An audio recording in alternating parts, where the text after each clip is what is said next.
Bonjour mes amis, la cigale et la fourmi.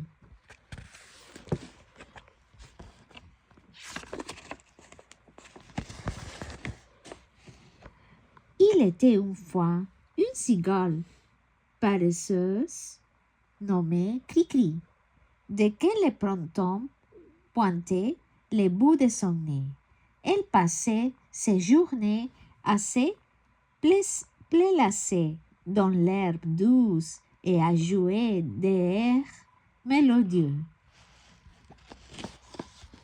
La voisine de Cri-Cri, Mimi, la fourmi, était en revanche très travaillante. Une fois l'hiver terminé, elle recommençait aussitôt à préparer sa maison et à ramasser des provisions pour la saison suivante. Chaque jour, Cri-Cri regardait Mimi travailler d'un air incrédule. Elle ne comprenait pas pourquoi sa voisine perdait tout son temps à se préparer pour l'hiver, plutôt que de profiter de belles journées ensoleillées. Après tout, l'été ne durait que 3 mois. Il fallait bien s'en réjouir. Un jour, Cri-Cri invita sa voisine à venir s'amuser avec elle. « Je n'ai pas le temps, riposte Mimi. Je dois terminer mes corvées avant l'arrivée de l'hiver. Pourquoi t'affoles-tu comme ça? L'été est encore bien jeune, dit Cri-Cri. Tu changeras de refrain quand tu seras recouvert de neige, répondit la fourmi. Sur ce, Mimi s'est remis au travail. Cri-Cri n'y fit pas attention. Mimi travaille toujours trop et ne savait pas s'amuser. C'est elle qui allait regretter de ne jamais avoir à profiter de la vie. Elle reprit donc son morceau là où elle l'avait laissé. Le soir venu, Cri-Cri rentra chez elle et continua à jouer du saxophone à tue-tête, empêchant sa voisine de dormir. Cette peste de cigale, elle va finir par regretter son insouciance, gémit-elle en enfonçant son visage dans l'oreiller.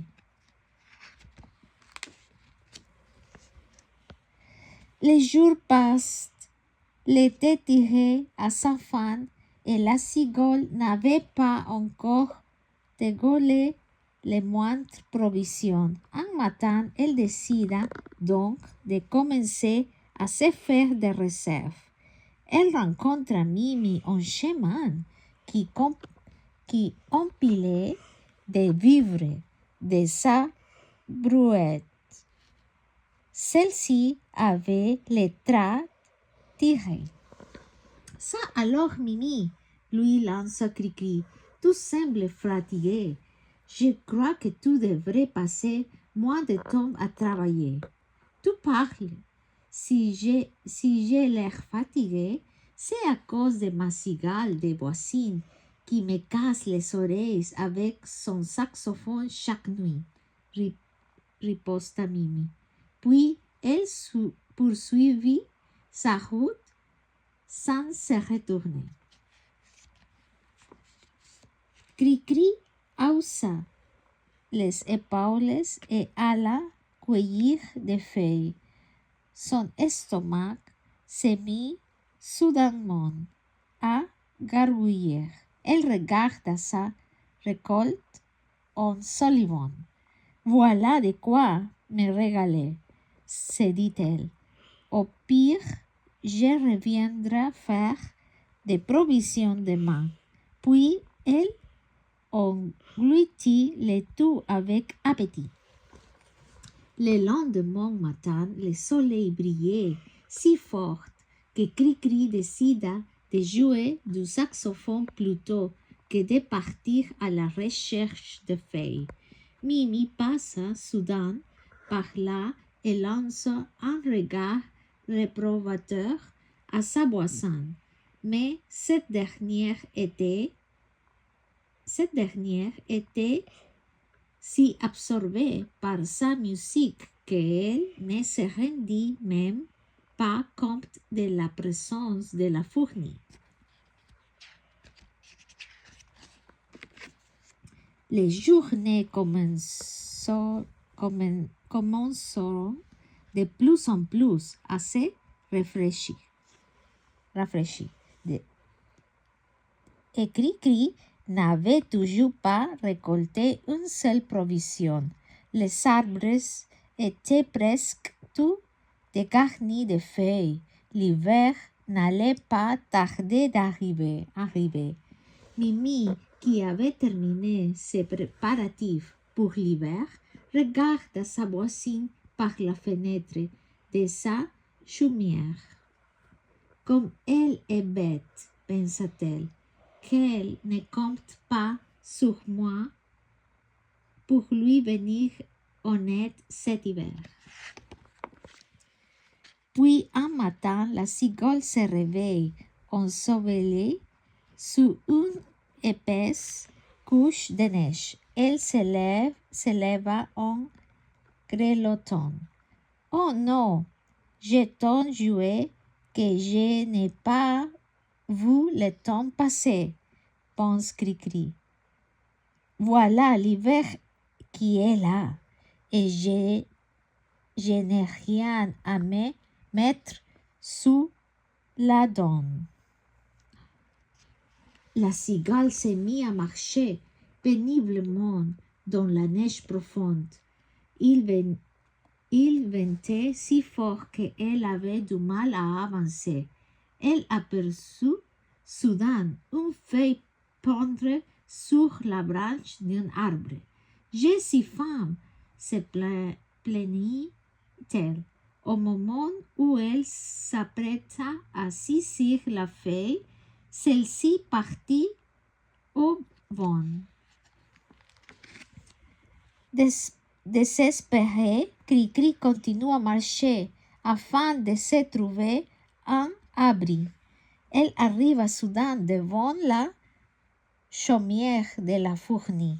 « Je pourrais lui demander de me prêter un peu de nourriture.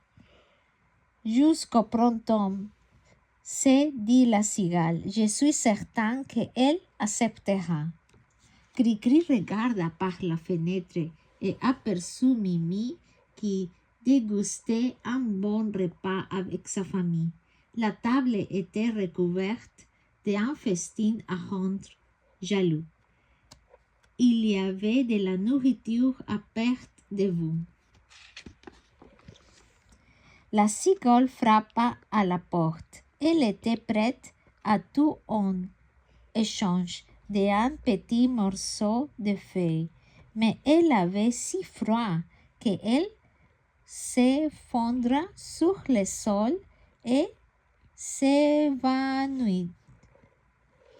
Lorsque Mimi ouvrit la porte, elle trouva Cri-Cri frigorifié sur son perron.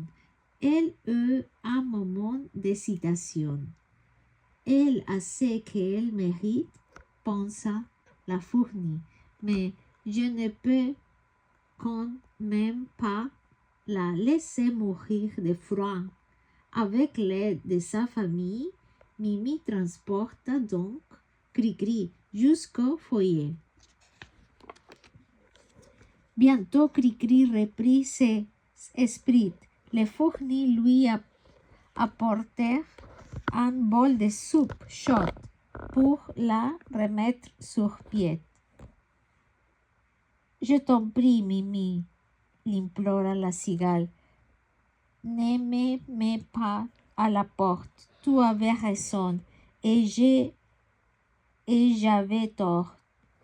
Je me suis mal organisée.